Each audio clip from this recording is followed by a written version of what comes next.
अस्सलाम वालेकुम दोस्तों, कैसे हैं आप लोग? खैरियत से? मार्केट में जो है वो बड़ा एक सेलिंग प्रेशर हमें नज़र आया और मार्केट ने हमारा जो प्रीवियस सेटअप था उसको कंसोलिडेशन बॉक्स का उसको ख़त्म कर दिया। अब जो नया सेटअप इस वक्त मार्केट के अंदर जो हमारे पास मौजूद है, जो कि ये पर्पल बॉक्स था, अब हम इसी को जो है वो नया सेटअप कंसिडर करके चलेंगे। फिलहाल हम कल मार्केट के फर्स्ट हाफ में किसी भी किस्म की ट्रेडिंग से जो है वो दूर रहेंगे और हम वेट करेंगे कि मार्केट किसी भी किस्म का जो है वो अपना ट्रेंड या कोई कंफर्मेशन दे कि मार्केट का नेक्स्ट मूव क्या हो सकता है। सबसे पहली चीज़ तो ये कि वी विल वेट कि मार्केट अपना 1,59,000 के लेवल पे जो गैप है, 1,59,950, यहाँ पर कहीं गैप फिलिंग के लिए आएगी, जो कि फर्दर डिप ले सकती है 1,87,800 तक का।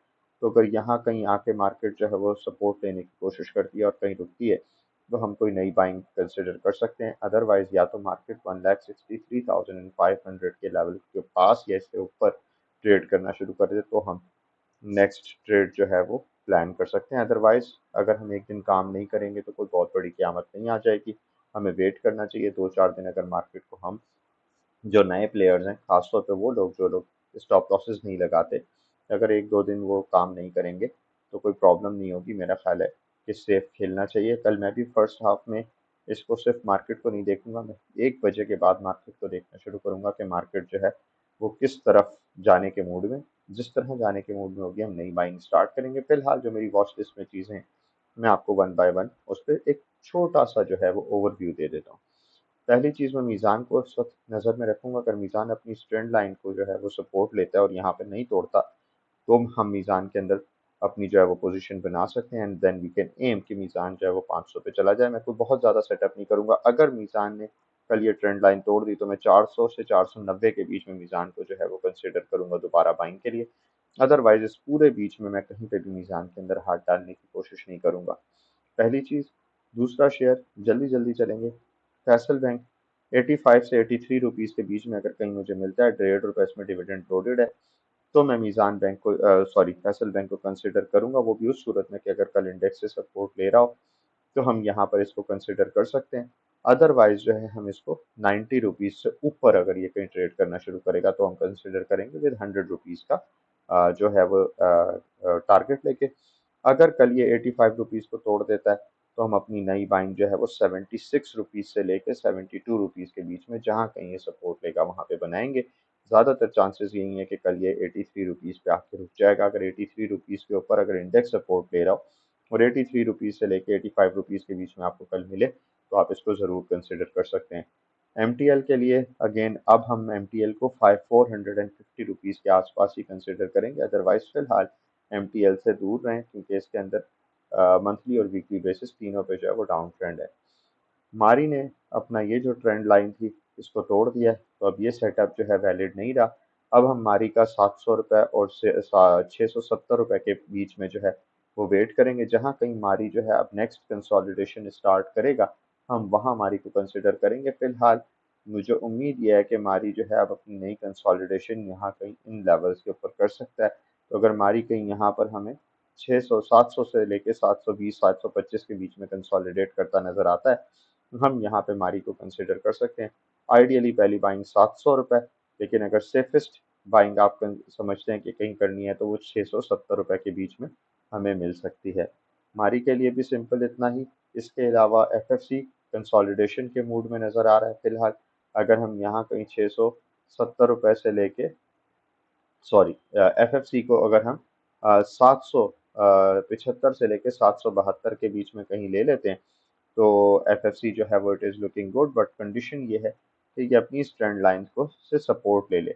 अभी इस वक्त जो मुझे इसकी सिचुएशन नज़र आ रही है वो ये नज़र आ रही है कि ये ट्रेंड लाइन जो है वो वैलिड नहीं रहेगी और ये कंसोलिडेट करता हुआ यहाँ कहीं आ जाएगा और अपनी नेक्स्ट रिजल्ट की रैली के लिए फिर एक नया हाई बनाने के लिए जाएगा। तो यहाँ कहीं अगर हम इसे ले लेते हैं तो it will be safest buy, unless कि ये जो है वो 466 के लेवल को ना तोड़े। अगर वो टूटा तो 441 और 443 432 के बीच में हम इसे कंसिडर करेंगे। ईफर्ट के बारे में मैं फिलहाल नेगेटिव हूँ। मेरा ये ख्याल है अब ईफर्ट को 200 रुपये से ऊपर कहीं पे भी लेने की ज़रूरत नहीं है जब तक मार्केट इस तरह की वॉलेटाइल है। इफर्ट अगर 200 रुपये पे कहीं नजर आएगा, 200 और 190 के बीच में, तो वहां हम इसको जो है वो कंसिडर करेंगे। फातिमा इस लेवल पे मुझे अच्छा लग रहा है। फातिमा अगर आपको 128 से लेकर के 122 के बीच में जहां कहीं आपको नजर आता है, वहां आप फातिमा को कंसिडर कर सकते हैं। तो फातिमा में हम हालांकि ये ट्रेंड सेट लाइन इसकी भी टूट गई है, बट फातिमा लॉन्ग रन में इस वक्त भी मुझे अच्छा लगता है। तो मुझे ऐसा लगता है कहीं अगर 122 रुपए के लेवल पे आपको मिले तो it is worth buying. GL अगर कल जो है वो जीएल अपना जो है वो 535 रुपीज़ का लेवल नहीं तोड़ता, तो वो जीएल को कंसिडर किया जा सकता है, वरना 500 रुपये और 475 रुपये का जो रेट है वो इसको हम इसको यहाँ पे कहीं कंसिडर करेंगे अगर मार्केट फर्दर कल डाइव लेती है तो।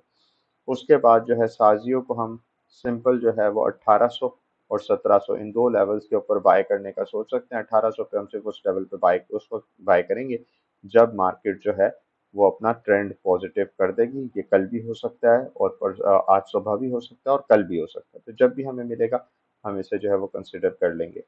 जीएचएनआई को मैं 800 रुपए से लेकर आठ 790 के 795 के बीच में जहां कहीं आए तो हम फर्स्ट बाइंग यहाँ बना सकते हैं, और 745 या 750 पे हमें कहीं दूसरी बाइंग इसकी कंसिडर की जा सकती है। जीएचएनआई और जीएएल और फातिमा, ये तीन जो चीज़ें हैं ये मुझे बहुत अच्छी लग रही है। मुझे ऐसा लगता है कि इनको कंसिडर किया जाना चाहिए। और मीज़ान बैंक, इसके बाद आप आ जाएं सिस्टम। सिस्टम अपनी बिल्कुल सपोर्ट में मौजूद है। अगर से यहाँ से ये कहीं रिवर्सल लेता है तो हम जो है वो 159 रुपीज़ से ऊपर अगर ये तोड़ता है तो फिर इसका ट्रेंड जो है चेंज होगा, क्योंकि ये इतनी स्ट्रॉन्ग बेयरिश जो है वो ट्रेंड के अंदर है। तो मैं फिलहाल अभी आपको इस पे भी, इस सपोर्ट पे भी आपको सेफेस्ट एंट्री रेकमेंड नहीं करूंगा। या तो जो है ये सिस्टम्स लिमिटेड जिस तरह यहाँ कंसोलिडेट हुआ, यहाँ कंसोलिडेट हुआ, यहाँ कहीं कंसोलिडेशन में चला जाता है, तो हम यहाँ सिस्टम को कंसिडर कर सकते हैं for the target of 171 rupees. इसके बाद लकी सीमेंट। लकी सीमेंट में फिलहाल मुझे कोई सेफेस्ट एंट्री नज़र नहीं आ रही। अगर 440 रुपीज़ के आसपास यहाँ कहीं सपोर्ट लेता है तो यहाँ हम इसे कंसिडर कर सकते हैं, या फिर 430 रुपीज़ के आसपास हम इसे कंसिडर कर सकते हैं। मेरा ये ख्याल है कि लकी सीमेंट भी इस वक्त एक तरह से आप ये देखें तो कोई बहुत ज़्यादा जो है वो जो है वो बुलिश नहीं है। तो मेरा ये ख्याल है कि अगर आप लकी सीमेंट को फिलहाल ये थोड़े दिन के लिए इग्नोर कर दें तो वो ज़्यादा बेहतर है यहाँ। या फिर ये है कि अगर आपको सिर्फ एंट्री चाहिए तो 425 रुपये के बीच में आप यहाँ कहीं इसको कंसिडर करें। एक शेयर मुझसे जो है हमारी एक आंटी हैं, उन्होंने कहा था, तो मैं वो भी जल्दी से जो है वो देख लूँ कि उसका सेटअप क्या बन रहा है। डीजीकेसी का जो सिस्टम है वो ये है कि डीजीकेसी इस वक्त अपनी स्ट्रॉन्गेस्ट सपोर्ट पे मौजूद है, मगर जो है आप अगर ये देखें तो ये भी एक तरह से कम्प्लीटली बेरिश इस वक्त चल रहा है।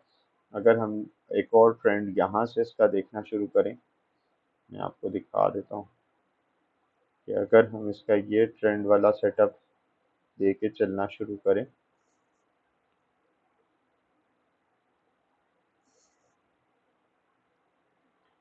ये देखिए, ये ट्रेंड लाइन हम इसकी दे देते हैं।